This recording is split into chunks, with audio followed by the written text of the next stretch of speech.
Badgers are having a rough time from badger baiters, lampers, some farmers and developers, game shooters, fox hunters, and even from the government. So I want to briefly show you what badgers are up against and how South Yorkshire Badger Group work hard to give them a fair chance against the odds, though some of our work can be quite difficult and costly.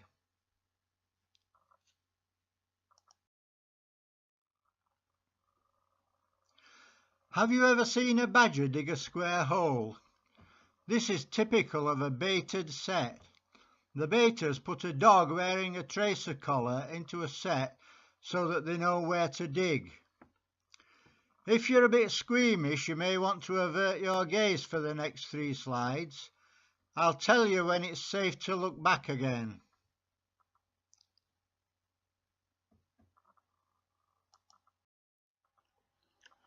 This badger's been dug from its set and thrown to the dogs, just so that the scum of society can enjoy the spectacle of it being torn to pieces by the dogs.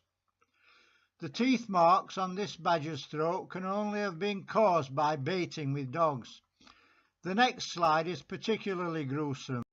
It's not a badger, but a dog.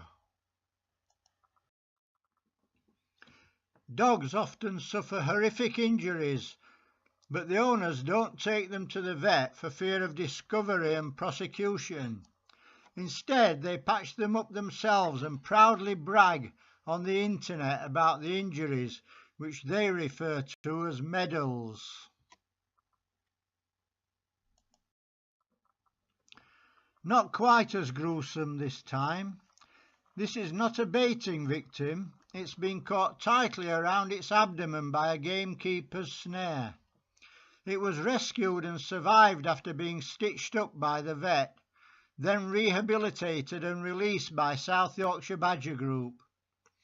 Incidentally, it bears a scar showing it's been snared on an earlier occasion as well. Okay, you're safe to look back again now. The left view shows a typical gamekeeper's snare.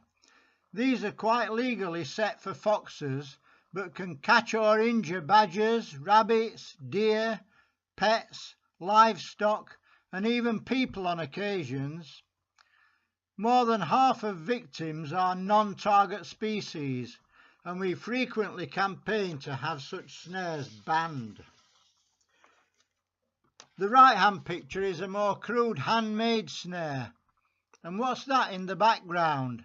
Surprise, surprise, it's a pheasant pen.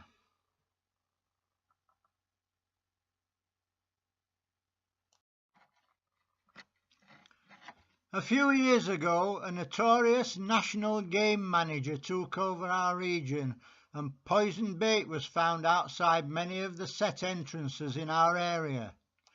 We found poisons injected into sausages, potatoes, cream cakes, dead birds.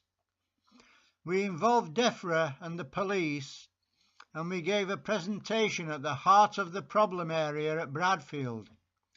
The managing agent and all the local gamekeepers attended en masse. The problem suddenly went away after that, and gamekeeping rights were abruptly discontinued on Yorkshire Water Authority land, skirting the moors.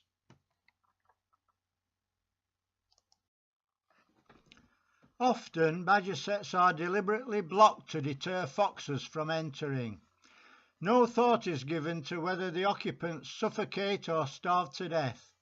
This one was reopened by South Yorkshire Badger Group. I wonder who might want to do this. It can't be the hunt, because they only follow artificial trails, don't they? Don't they?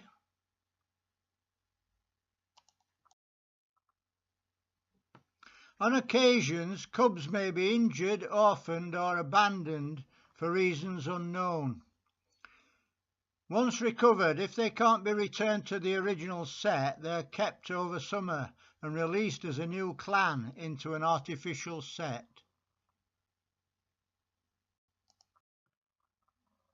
and this is the summer home where they can recover from their ordeal, perhaps meeting friends and forming a new clan.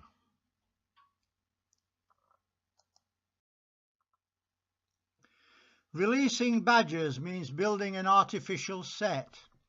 A release pen is placed over the entrance and left in place for several days, and the badgers artificially fed until they settle down and familiarise themselves with the location.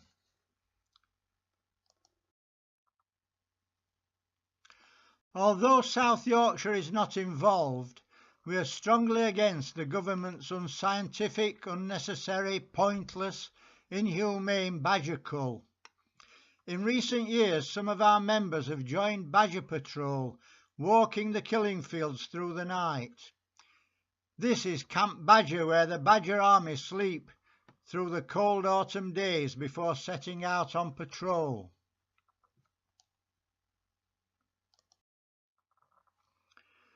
Sometimes they may disturb the odd shooter in his 4x4 in the middle of nowhere, in the middle of the night, or monitor baited badger traps like this one. I'm not sure if that one's there now. Meanwhile, back at home, the main part of our work is protecting sets from baiters. Firstly, we need to buy or beg materials and cart them to and from our storage site.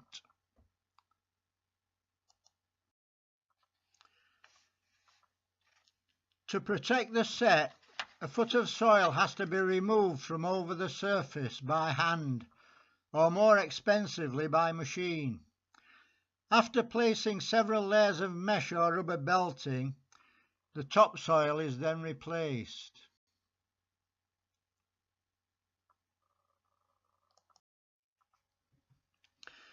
This particular slide shows an artificial release set being built from scratch. Snow in the background shows what a bitter morning this was at an elevation of around 1,000 feet, but the work needed to be done. Whether artificial or protected, the set is covered with several layers of concrete reinforcing mesh. This comes at a very high price, but it's a proven success in protecting badgers against baiting. If you fancy joining in or helping with this work, please get in touch. Failing that, please consider making a donation towards materials.